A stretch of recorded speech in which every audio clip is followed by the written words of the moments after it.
High five, football fan. Now back to more Trojans Live. Let's go, let's go! With Jordan Moore and Sean Cody. Live from Rockin' Riley's in USC Village. This segment of Trojans Live is brought to you by Rockin' Riley's USC, the best place to be during the game. Jordan Moore, Sean Cody, and Jason Gill, the new head coach of USC Baseball. You know, that's the only thing, Coach. Baseball, you're a manager, or you're a skip. You know, I don't know why they go head coach. Your guys call you coach? What do they call you in the dugout? I don't think they know what to call me yet. Yeah, they're still trying to figure me out a little bit there. Well, welcome to USC. You know, you're a guy that's been in Southern California for some time now and in other baseball programs, most recently as the head coach of Loyola Marymount. What attracted you to the SC job? What wouldn't attract me to the SC job? I mean, it's USC. It's the most storied baseball, college baseball program in the history of the sport. So, and it's USC, and I grew up in Southern California, so all the above. Yeah. Coach, you talked about USC's baseball tradition, and it's been a rough go for baseball at USC for a while now. What's your plan to get this thing moving kind of in the right direction?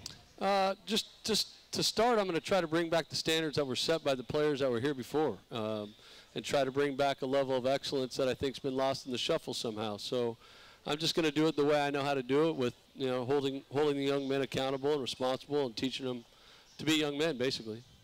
Well, the old, I don't want to say excuse, but reason that we've heard that it has become hard to win here is the scholarship limits and tuition costs and all the rest of that. So how do you make that equation still work for you? Well, I'm sure that leveled the playing field quite a bit. So, there's a lot more parity in college baseball for all those reasons. But I do think that USC attracts still the premier baseball player in Southern California. The name alone does. Yeah. So it's just a matter of getting the right guys that fit into the system that we want to do, and making sure that we're competing against Major League Baseball in the draft, and making sure we're recruiting the guys that are going to show up on campus, not the ones that are going to sign and go on to pro baseball, which has hurt, I think, the program a little bit here in the recent past. Coach, when we watch your team play this year, what's the staple of a Jason Gill coached baseball team? When I turn that thing on and I'm watching, man, what am I going to see? Well, I hope you're going to see a team that's disciplined and really waits for the other team to make mistakes and capitalizes on their mistakes. We're going to do our best to not give up free bases. We're going to play an aggressive style offense where there's a lot of running going on, and an aggressive style of defense and pitching. So I don't know if that answers your question. It's kind of all over the map, but you'll see a disciplined team that makes few mistakes, hopefully. Who are your mentors? Who have you learned from as you've come up in the coaching business? I've been fortunate my whole life to be around good coaches from youth baseball and football and basketball all the way up, but probably the biggest influence has been Augie Garrido, who I first started coaching with at Cal State Fullerton when I finished playing, and George Horton, who just finished up at Oregon there. Coach, I know you've only been here for a bit. What do you think about the team and the guys you have so far? Who are kind of your dudes that you're basing this thing off? To be quite honest with you, I don't know who the dudes are yet, because we haven't had the time to be out on the field with them. We're still in our 8-hour weeks, 4 hours of skill instruction and 4 hours of lifting and conditioning. So I haven't really, had a chance to evaluate them. We start up October 10th with our full 20-hour week practices, and I'll have a better opportunity at that point. What I have seen on the roster is a little bit of an older team that has a chance on the mound, I think, and defensively. So I think the question marks right now are, how tough are we going to be? Are we going to be able to be the disciplined team that I'm sitting here telling you guys to be? And that takes a lot of mental toughness. Yeah. And what are your immediate goals when you do get started? I mean, there's obviously a million things that you want to accomplish, but what do you start with? So far, I've just started with talking to the guys about being where their feet are, making sure you're taking care of your day the right way.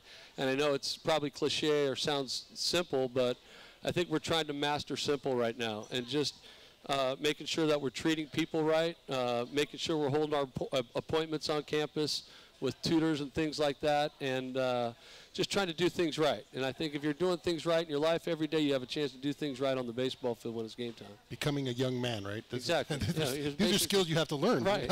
When I got here, trust me, I was learning a lot of stuff too. But Coach, there's a hot phrase in baseball now with analytics and launch angle. Where do you stand as far as like the analytical side of baseball and studying that? Well, I think there's a place for it, right? I don't know if we found the balance yet on what place it holds. I think when you're turning on Major League Baseball games, I think it's a little too much, in my early opinion, of all the stuff that's been happening. We're not going to see 9 defenders on one side of the field? No, I don't think we have enough information to do that, basically. How much data do you have? They have a lot of data that they can pull from where we don't, our guys are turning it over so quick. It's 3 years and sometimes 4. So we don't have enough, at-bats or those types of things. There will be some shifts, though. We do have, for juniors and seniors, we do have a lot of information on them, so we'll do some of that. You have a very impressive list of players that you've coached in the past. Who's the best player you've ever coached? Oh boy, that's a tough one. The current player that's playing right now probably has the best numbers is Justin Turner. He's pretty good. Yeah, he's doing all right for himself. 2. Did you know Justin Turner is a huge USC football fan? I did not know that. Yes, he went to Cal State Fullerton, of course, right. but he is a huge USC football fan. I don't want to spoil it, but USC football did something for Justin Turner today that you will see this week. Oh, so really cool. Just a heads up, you're going to see Justin Turner in the Cardinal and Gold this week. You might be calling me for my tickets here. Yes, that you might that you might get. You might get a lot of them in the future, Coach. We appreciate you joining us. Welcome to the Trojan family. We're looking forward to seeing you out there. Baseball season gets going this spring. Trojan fans, the Eckrich $1 Million Challenge is back. If you want to take the field and throw for $1 million when the Trojans host UCLA on November 23, visit EckrichFootball.com for your chance to win. Eckrich, the official smoked sausage and deli meat of the USC Trojans. Coming up next, it's the head coach of the USC Trojans. It's Clay Helton on Trojans Live.